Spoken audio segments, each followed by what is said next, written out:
औज़ुबिल्लाहिमिनश्शैतानिर्रजीम बिस्मिल्लाहिर्रहमानिर्रहीम। Dear student, अस्सलाम वालेकुम। आज का हमारा टॉपिक है कंप्यूटर नेटवर्क मॉडल्स, जिसमें हम टीसीपी आईपी के मॉडल्स देखेंगे।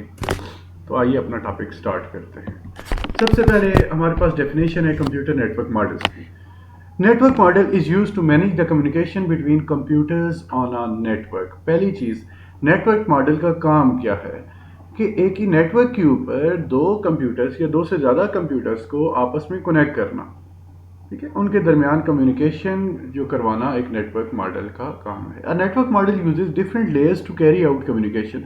तो इस सारे प्रोसेस के लिए नेटवर्क मॉडल मुख्तलिफ लेयर्स से काम लेता है। हर एक लेयर का अपना अपना काम होता है, हर एक लेयर अपना अपना काम करेगी और पूरा एक कम्युनिकेशन प्रोसेस जो है वो कंप्लीट होता है। Each layer is use to perform different functions.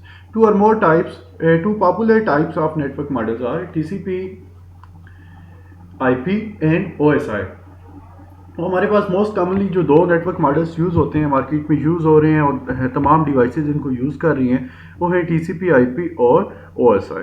OSI आपको नेक्स्ट चैप्टर्स में पढ़ाया जाएगा। अभी के चैप्टर्स में आपको जो पढ़ाया जा रहा है वो है TCP IP model. TCP IP है क्या चीज़? Basically TCP stands for transmission control protocol and IP stands for internet protocol. अगर देखें तो दोनों चीज़ें एक दूसरे से बहुत ज़्यादा रिजेम्बलेंस रखती हैं। ट्रांसमिशन क्या है? ट्रांसमिशन है जब एक डिवाइस दूसरी डिवाइस तक अपना डाटा पहुंचा रहा होता है। कंट्रोल इज़ उसको मैनेज करना प्रॉपर तरीके से है। एंड प्रोटोकॉल मीन्स कोई set of rules that govern the transmission.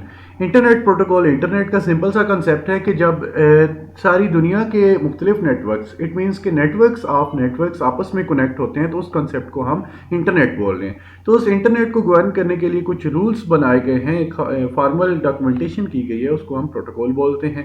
TCP IP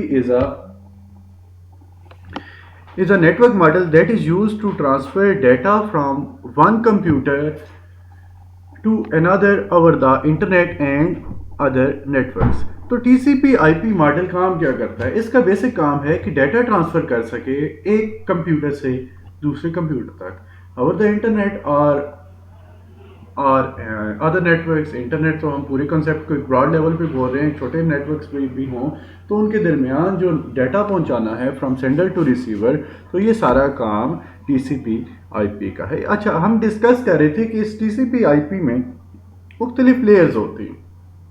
अब ये लेयर्स कितनी हैं और हर एक लेयर का काम क्या है, तो ये आइए हम आज डिटेल से देखते हैं। लेयर्स इन TCP IP.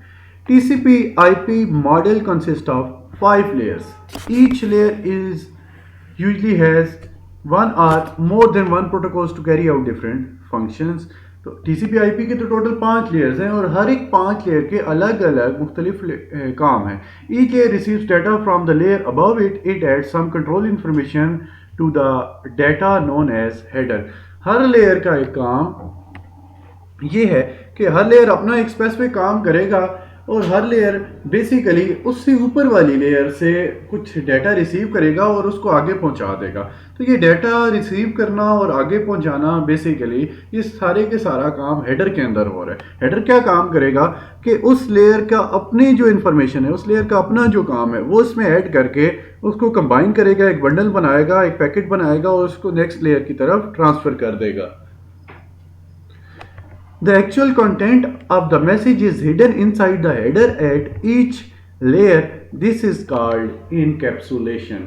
Actual content means कि उस जो पिछली लेयर से उसको चीज़ मिली है उसके अंदर ज़ाहिर बात है पिछली लेयर की इंफॉर्मेशन भी होगी और एक मैसेज भी होगा जो एक डिवाइस से दूसरी डिवाइस की तरफ जाना है। ये मैसेज जो होता है ये हाइड होता है, ये शोन नहीं होता, ये प्रॉपरली आपको उसको रीड आउट नहीं कर पाते, इनक्रिप्टेड सिंपली मैसेज है। तो ये एक मैसेज जो हेडर के अंदर है और ये हिडन है, इस मैसेज को फिर हम इनकैप्सुलेटेड मैसेज या इस प्रोसेस को हम इनकैप्सुलेशन बोलेंगे। Different layers of TCP IP model और एज फॉलो। मुख्तलिफ लेयर्स हैं, 5 लेयर्स हमें बताई जा रही थी। तो इन 5 लेयर्स में से सबसे पहली लेयर को हम डिस्कस करते हैं, application layer. Application layer is the top most layer of TCP IP model. हम एक फिगर भी आगे देखने जा रहे हैं, उस फिगर में हम इंशाल्लाह देखेंगे कि ये लेयर जो है सबसे ऊपर वाली लेयर है, ये लेयर सबसे पहले आती है। It provides N interface between network services and application program. जितनी भी नेटवर्क कनेक्शंस होंगे, नेटवर्क की सर्विसेज होंगी और एप्लीकेशन प्रोग्राम, हम जो ऐप यूज़ कर रहे हैं जिसके ज़रिए हम डाटा ट्रांसफ़र कर रहे हैं from one device to another, उसके दरमियान एक इंटरफेस प्रोवाइड करना। इंटरफेस क्या होता है? दो डिवाइसेस के दरमियान वाली डिवाइस। फॉर एग्जांपल, हम आप कंप्यूटर या मोबाइल फ़ोन यूज़ करें तो इस मोबाइल के हार्डवेयर और हमारे दरमियान, हम यूज़र के दरमियान की जो स्क्रीन है जिसे आप देख रहे हैं अभी, ये आपका यूज़र इंटरफेस है। तो बेसिकली एप्लीकेशन लेयर का काम भी एक इंटरफेस प्रोवाइड करना है between network services and application programs. तो user mostly interact with this layer. User तो डायरेक्टली इसी के साथ इंटरेक्ट करेगा। Many protocols are used at this layer to perform various functions. All these protocols collectively form application layer. इस layer पे सबसे ज़्यादा प्रोटोकॉल्स होते हैं और सबसे इंपॉर्टेंट प्रोटोकॉल्स इसी लेयर के हैं। इन सब प्रोटोकॉल्स को हम इकट्ठा करें तो बेसिकली हमारे पास एप्लीकेशन लेयर ही बन जाती है। तो हम देखते हैं कि यहाँ पे कौन कौन से प्रोटोकॉल्स होते हैं।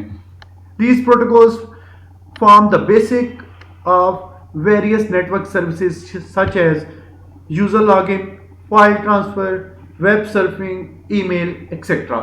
तो ये जो प्रोटोकॉल्स हैं इनके जरिए हम कुछ बेसिक काम कर सकते हैं। अब देखें बेसिक काम कौन से हैं। यूज़र लॉगिन, कि यूज़र जब भी किसी प्लेटफॉर्म पे लॉग इन करेगा जहाँ पे उसकी ऑथेंटिकेशन होती है, जहाँ पे मोस्टली हम यूज़र नेम और पासवर्ड एंटर करते हैं, वो भी बेसिक लेवल पे हो रहा है और वो एप्लीकेशन लेवल पे हो रहा है। इसको गवर्न करने वाला, इसको कंट्रोल करने वाला कौन है? एप्लीकेशन लेयर है। फाइल ट्रांसफ़र मीन्स सेंडर जो फाइल्स भेज रहा है रिसीवर की तरफ, उसको ट्रांसफ़र कराने के लिए जो किरदार है, सबसे मोस्ट इंपॉर्टेंट रोल है एप्लीकेशन लेयर का है। वेब सर्फिंग मींस इंटरनेट के ऊपर आप कोई चीज़ जब ढूंढते हो, ये काम भी एप्लीकेशन लेयर का है। ईमेल सेंड और रिसीव करना, ये भी एप्लीकेशन लेयर का ही प्रोटोकॉल है। यहाँ पे मुख्तलिफ प्रोटोकॉल्स आपको बताए जा रहे हैं। सबसे पहले FTP stands for file transfer protocol, जो हमने देखा कि फाइल ट्रांसफ़र वाला काम है। HTTP stands for hyper text transfer protocol. It means कि वेब सर्फिंग का जो काम होता है, जो आप इंटरनेट से या अपने वेब ब्राउज़र से कोई चीज़ क्यूरी करते हो, कोई चीज़ वहाँ पे टाइप करते हो और उसके अगेंस्ट इंटरनेट आपको कोई सर्विसेज प्रोवाइड कर रहा होता है। एंड थर्डली SMTP ईमेल की सर्विसेज है। SMTP stands for simple mail transfer protocol. ये कुछ एग्जांपल्स हैं जो एप्लीकेशन लेयर पे मुख्तलिफ काम परफॉर्म करते हैं। इसके बाद हम अगली लेयर देखते हैं। अगली लेयर है हमारे पास ट्रांसपोर्ट लेयर। उस लेयर से पहले हम यहाँ पे इस फिगर को भी एक नज़र देख लेते हैं कि हमारे पास टॉप मोस्ट लेयर जो है वो एप्लीकेशन लेयर है। एप्लीकेशन लेयर अपना काम परफॉर्म करेगी और उसको आगे ट्रांसफ़र कर देगी सेकेंड लेयर की तरफ, ट्रांसपोर्ट लेयर। ट्रांसपोर्ट लेयर अपना फंक्शन परफॉर्म करेगी और हेडर में इंफॉर्मेशन ऐड करके उसको नेटवर्क लेयर की तरफ ऐड कर देगी। नेटवर्क लेयर उसे ट्रेवल करेगा डाटा लिंक लेयर की तरफ, वो डाटा लिंक लेयर उसको ट्रांसफ़र कर देगी फिजिकल लेयर की तरफ और ये दूसरी डिवाइस तक ये मैसेज ट्रांसफ़र होना स्टार्ट हो जाएगा। दूसरी डिवाइस के एंड पे सबसे पहले फिजिकल लेयर आएगी। ये एक दूसरे के ऑपोजिट चलते हैं। सबसे पहले वहाँ पे फिजिकल लेयर इन्वॉल्व होगी, फिर डाटा लिंक, फिर नेटवर्क लेयर, फिर ट्रांसपोर्ट लेयर और लास्टली एप्लीकेशन लेयर पे रिसीवर को ये मैसेज डिस्प्ले हो जाएगा। तो हम देखते हैं कि ट्रांसपोर्ट लेयर क्या काम कर रही है। ट्रांसपोर्ट लेयर पहले तो हमें समझ आता है कि एप्लीकेशन लेयर से इंफॉर्मेशन लेगी और आगे उसको ट्रांसफ़र करेगी। The transport layer provides the mechanism to transport data between network devices. Transport layer का काम क्या है कि डाटा को ट्रांसफ़र करना। जितनी भी नेटवर्क डिवाइसेस हैं जो इस कम्युनिकेशन प्रोसेस के अंदर इन्वॉल्व हैं, उनके दरमियान डाटा को ट्रांसफ़र करने के लिए जो लेयर यूज़ हो रही है वो है transport layer. It controls flow of data. Data का बहाव कैसा होगा, डाटा किस तरह से जाएगा एक डिवाइस से दूसरी डिवाइस की तरफ, क्या डाटा ट्रांसफ़र भी हुआ है या नहीं हुआ, इसका भी रिस्पॉन्सिबल ट्रांसपोर्ट लेयर ही है। It ensures that messages are delivered without any error. It divides large message into small segments for efficient transmission. अब यहाँ पे ये इसके बेसिक कैरेक्टरिस्टिक्स या प्रॉपर्टीज बताई जा रही हैं कि इसका काम ये है कि मैसेज जो जा रहा है सेंडर से रिसीवर की तरफ वो किसी एरर के बगैर जाए। फॉर एग्जांपल रास्ते में आप जब भी डेटा को ट्रांसफ़र कर रहे हो तो कोई भी अगर एरर या फेलियर आता है तो फ़ौरन से इसको पता चल जाए और रिसीवर को जो भी डेटा मिले उसमें कोई एक पैकेट या एक सेगमेंट भी लॉस ना हो। जितना डेटा भेजा गया है उतना ही कम्प्लीटली रिसीव हो दूसरे एंड पे। तो ये एक साथ तो सारा मैसेज नहीं जा सकता। फॉर एग्जांपल हम अज्यूम करते हैं कि हम 200 MB का एक मैसेज एक जगह से दूसरी जगह पे ट्रांसफ़र कर रहे हैं, ये डाटा ट्रांसफ़र कर रहे हैं, तो एक साथ तो नहीं जाएगा। तो क्या होगा कि उस मैसेज को स्मॉल फ्रेगमेंट्स में डिवाइड करना किसका काम है? ट्रांसपोर्ट लेयर का। ये ट्रांसपोर्ट लेयर उस बड़े मैसेज को छोटे छोटे पार्ट्स में डिवाइड कर देगी ताकि बेहतर अंदाज में डाटा ट्रांसफ़र किया जा सके। The transport layer also provides the acknowledgement of successful data transmission। जब रिसीवर के एंड पे मैसेज रिसीव हो जाएगा तो उस मैसेज की एक्नॉलेजमेंट भी मिलती है। एक्नॉलेजमेंट मीन्स कि मैसेज रिसीव्ड, एक फ्लैग सिग्नल वहाँ से इशू होगा कि मैसेज हमें डिलीवर हो गया है, जितना पैकेट सेंड करने की रिक्वेस्ट की गई थी वो हमें रिसीव हो गया। The data is retransmitted if there is any error in the transmission. ये बात बहुत इंपॉर्टेंट है कि अगर डाटा की ट्रांसमिशन में कोई मैसेज, कोई एरर आ जाए तो दोबारा से ट्रांसमिशन स्टार्ट हो जाती है, दोबारा से वो प्रोसेस रिज्यूम होते हैं और स्टार्ट से डाटा ट्रांसमिशन स्टार्ट होती है। Transmission control protocol TCP is an example of transport layer. Simple सा एक प्रोटोकॉल बताया गया जो इस मैसेज को ट्रांसफर करने में हेल्प करता है। फिर दूसरे हमारे पास है जी thirdly, network layer. Network layer manages the delivery of data from source to destination across different networks। अब ये है इंपॉर्टेंट बात कि नेटवर्क्स तो बहुत से मौजूद हैं एक डिवाइस से दूसरी डिवाइस तक मैसेज सेंड करने के लिए। तो उस मैसेज को सेंड करने के लिए जो नेटवर्क का इंतखाब किया जाएगा वो नेटवर्क लेयर करेगा कि कौन सा नेटवर्क सबसे बेहतर है to send message from sender to receiver. There may be many networks between two computers.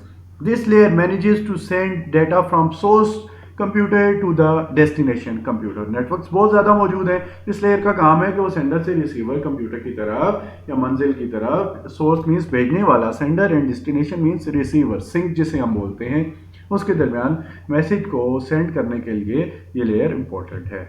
The network layer finds best physical path for the data to reach its destination. तो सबसे best route choose करने का काम network layer का है कि कौन सा रूट सबसे अच्छा है, कौन सा रूट ऐसा है कि जहाँ पे नेटवर्क ट्रैफिक सबसे कम है और सबसे एफिशिएंटली, इफेक्टिवली मैसेज ट्रांसफ़र किया जा सकता है। इस सारे प्रोसेस को हम राउटिंग बोलते हैं और ये प्रोसेसेस राउटर से कैरी आउट किए जाते हैं। राउटर एक फिजिकल डिवाइस है, एक इंटेलिजेंट डिवाइस है जो सारे प्रोसेस को मैनेज करती है। Internet protocol is an example of protocol used eight network layer. तो इंपॉर्टेंट एक प्रोटोकॉल आपको बताया जा रहा है जिसको हम इंटरनेट प्रोटोकॉल बोलते हैं। फोर्थली हमारे पास आ जाता है जी data link layer. Data link layer manages the transfer of data between the devices on the same network. इसका काम क्या है? उसका नेटवर्क लेयर का काम था डिफरेंट नेटवर्क्स पे मैसेज को मैनेज करना। डाटा लिंक का लेयर का काम है कि बिटवीन सेम नेटवर्क्स अगर डाटा ट्रांसफ़र किया जा रहा है तो उसको मैनेज करना। It also manages the flow and error control of data. इसका काम यह है कि मैसेज को ट्रांसफ़र करे और आपके जो मैसेज आप ट्रांसफ़र कर रहे हैं उसमें कोई एरर भी ना। It detects and retransmits faulty data. Same जिस तरह से हमने यहाँ पे ऊपर ट्रांसपोर्ट लेयर का काम देखा था उसी तरीके से डाटा लिंक लेयर का काम है कि अगर एरर, कोई मिस्टेक आ जाए, तो कोई एरर आ जाए, कोई मिस्टेक आ जाए डाटा ट्रांसफ़र में, तो उसको रीट्रांसमिट किया जाए। The protocol of this layer determines which device has the control over the link at the given time when two or more devices connect to the same link. तो इस protocol का काम क्या है कि किस डिवाइस को कंट्रोल देना है कि जब मैसेजेस सेंड किए जा रहे हैं तो कौन सी डिवाइस है उसको कंट्रोल दें कि ये वाली डिवाइस मैसेज सेंड कर सके और वो वाला कंट्रोल कितने टाइम तक रहेगा। ये सारे का सारा काम करना डाटा लिंक लेयर का काम है। इथरनेट इसकी मोस्ट इंपॉर्टेंट एग्जांपल है एक प्रोटोकॉल की। ये चीज़ें आपके पास MCQs में आ सकती हैं। Physical layer, the physical layer is the bottom layer of TCP/IP model. This layer is about the transmission media used in communication such as cables और वायरलेस कनेक्शन। फिजिकल लेयर का काम सबसे इंपॉर्टेंट है। अब किस तरह से इंपॉर्टेंट है कि ये वाली लेयर इन्वॉल्व होती है जब रिसीवर इस मैसेज को रिसीव करता है। तो उस दौरान मैसेजेस अगर किसी केबल के से रिसीव की जा रही है या वायरलेस कनेक्शन से रिसीव की जा रही है, ये बेसिकली क्योंकि इसका काम ही ट्रांसमिशन मीडिया के साथ है, तो मैसेजेस को एक डिवाइस से ट्रांसफ़र करना और दूसरी डिवाइस में उसको रिसीव करना, तो सबसे आखिरी काम सेंडर के एंड पे और सबसे पहला काम रिसीवर के एंड पे इसका ही होता है कि डाटा किस तरह से आ रहा है, कौन सी केबल से आ रहा है, कौन से पाथ से आ रहा है, सारे मैसेजेस के डाटा पैकेट्स रिसीव करना इसका काम है। It defines the transmission data transmission rate in terms of number of bits send पर सेकेंड। आपके पास जो नेटवर्क की स्पीड आ रही होती है कि इतना डाटा एक सेकंड में ट्रांसफ़र हो रहा है, इतने बिट्स एक सेकंड में आ रहे हैं, दैट इज़ MBPS। तो कितने बिट्स आ रहे हैं ये स्पीड भी बताना फिजिकल लेयर का काम होता है। ये हमारा आज का टॉपिक था जिसमें हमने नेटवर्क के मॉडल्स देखे और उसमें हमने डिस्कस किया TCP/IP मॉडल को, और इसमें हमने 5 लेयर्स को डिस्कस किया, that is application layer, transport layer, network layer and data link layer and physical layer. Thank you for watching.